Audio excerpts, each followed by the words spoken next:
isang client ko nung nakaraan, nagpa-trade siya ng worth of 2,000. Okay, tatalakayan natin dito yung mga kadalasang problems dito sa GCash na mayroong mga offer ng G-Credit.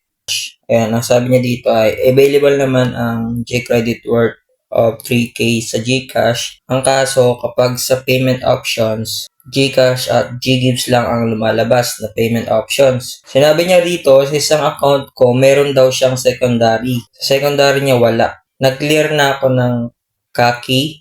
In-install niya na rin at in-update niya na rin yung GCash. Nilagin niya daw sa ibang phone, kaso same issue pa rin daw. Yan, walang payment source sa G-Credit. Yan, kung nararanasan mo tong problem na to sa G-Credit ng GCash, may mga solution diyan para maayos yung ganyang issue.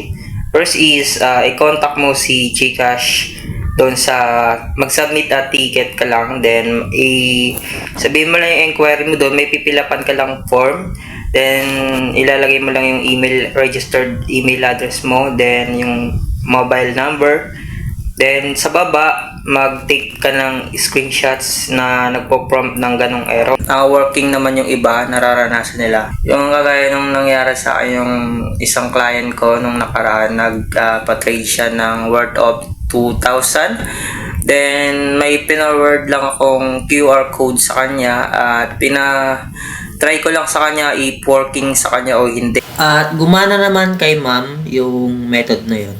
Gusto nyo subukan kung working pa ba yung G-Credit nyo kapag mayroon kayong offer, pwede nyo i-try sa akin doon sa QR code. Then kapag nag-work, ayun, pwede natin siya i-convert.